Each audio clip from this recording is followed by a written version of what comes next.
Welcome to PCTI podcast. आज हम बात करेंगे श्री आशीष सिन्हा जी से, जो कई सालों से पीसीटीआई से एसोसिएटेड थे।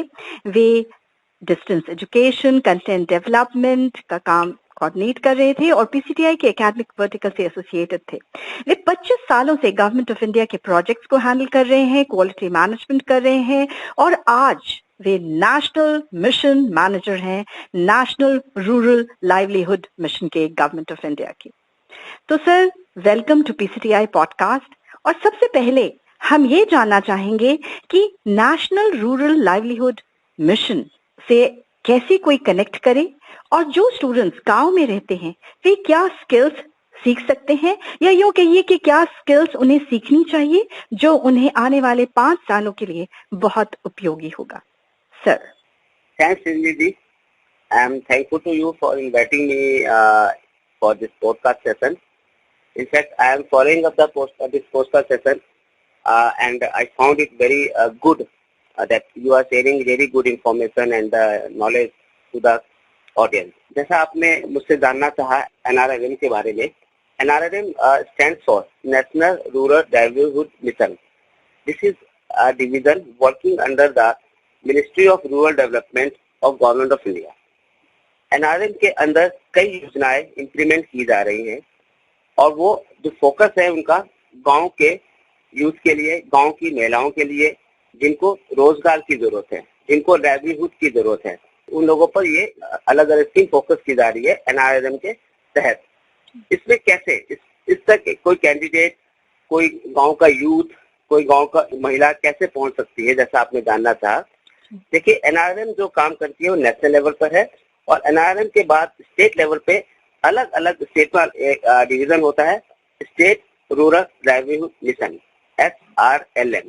ये जो डिवीजन होता है ये अपने स्टेट में गांव में जाकर अलग अलग उनके जो फर्दर जो उनके एक्सटेंडेड ऑफिसेज हैं उनके थ्रू वो गांव के लोगों से, गांव के उन लोगों से जिनको रोजगार की जरूरत होती है उनसे कनेक्ट करते हैं।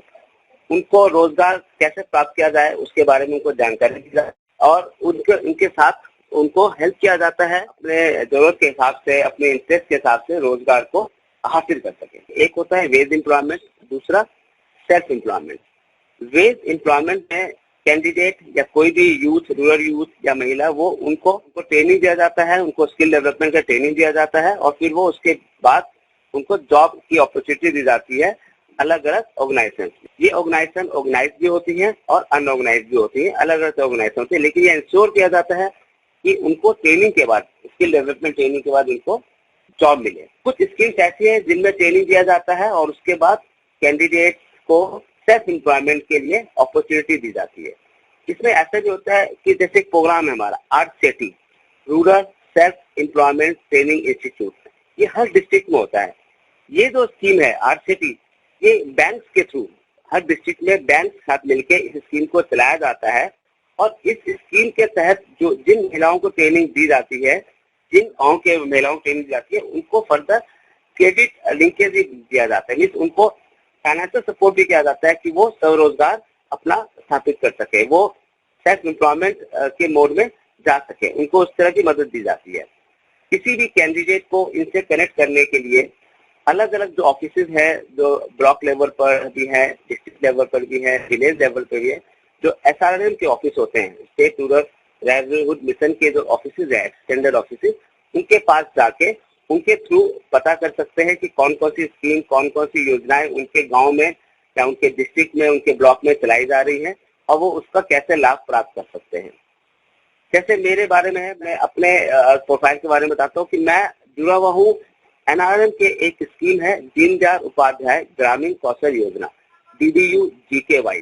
इसके तहत हम लोग ट्रेनिंग देते हैं कैंडिडेट को, रूरल यूथ को, और veg employment, sustainable veg employment के लिए। हमारे जो प्रोग्राम चलते हैं हर गाँव में, हमारा भी मोड वही है जो NRLM का जो मोड है उसी को फॉलो करते हुए जो भी कैंडिडेट हमारे यहाँ ट्रेनिंग लेना चाहता है, हमारे स्कीम में ट्रेनिंग लेना चाहता है, वो अपने गांव, अपने ब्लॉक, अपने डिस्ट्रिक्ट लेवल के जो ऑफिस है उनसे पता करके कहाँ कहाँ पे ट्रेनिंग सेंटर्स हैं और किस किस सब्जेक्ट में, किस किस सेक्टर में ट्रेनिंग दी जा रही है, पता करके वहाँ पर जाके उसको ज्वाइन कर सकता है। ट्रेनिंग भी जो होती है, चाहे वो सेल्फ एम्प्लॉयमेंट का ट्रेनिंग हो, चाहे डीडी जो पीकेवाई के अंदर आपका वेज एम्प्लॉयमेंट के लिए ट्रेनिंग हो, हर तरह की ट्रेनिंग के 2 मोड होंगे आपके। सेल्फ ये रेसिडेंशियल भी होता है, नॉन रेसिडेंशियल भी होता है।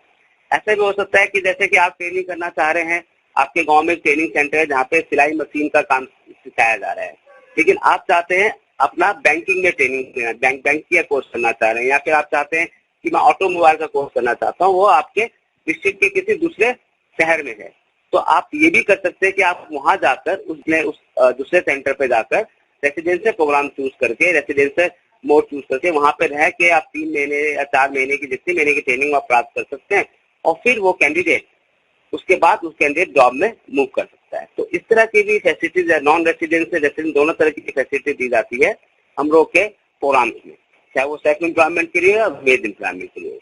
आपका एक और आपका जुड़ा प्रश्न था कि कैंडिडेट किसके स्टेज में जा सकता है अगले 5 साल में, क्या फ्यूचर है।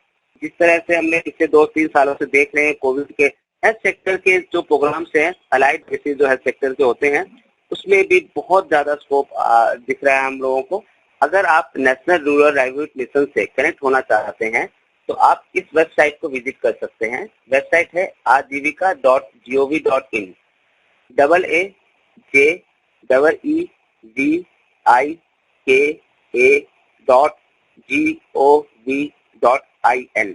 इस वेबसाइट पे जाके आप नेशनल रूरल लाइवलीहुड मिशन के स्कीम्स को देख सकते हैं, कौन कौन सी स्कीम है, और इसी साइट पर जाके आप अलग अलग अपने राज्य की जो वेबसाइट है उस पर भी कनेक्ट हो सकते हैं। वहाँ पे भी उनका लिंक दिया हुआ है, और जितने भी आपके प्रोग्राम्स है उनके बारे में सब डिटेल भी इस वेबसाइट पे आपको मिलेगा। आप इन पे जा भी सकते हैं। यहाँ पे आपको कॉन्टेक्ट नंबर भी मिल जाएंगे, जहाँ जहाँ कनेक्ट करना चाहते हैं अपने स्टेट और डिस्ट्रिक्ट ऑफिस से, तो उन कॉन्टेक्ट नंबर के थ्रू आप उनसे फोन पे बात भी कर सकते हैं। मैं फिर से दोहराना चाहूंगी जो सर ने बताया, साइट जरूर नोट कीजिए, AAJEEVIKA.gov.in, aajivika.gov.in।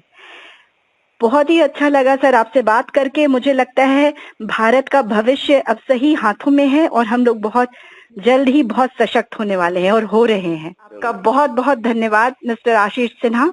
एक और कहानी पीसीटीआई की जुबानी सुनाने के लिए आपसे जुड़ूंगी। सुनते रहिए पीसीटीआई पॉडकास्ट और गुनगुनाते रहिए। Thank you sir. धन्यवाद।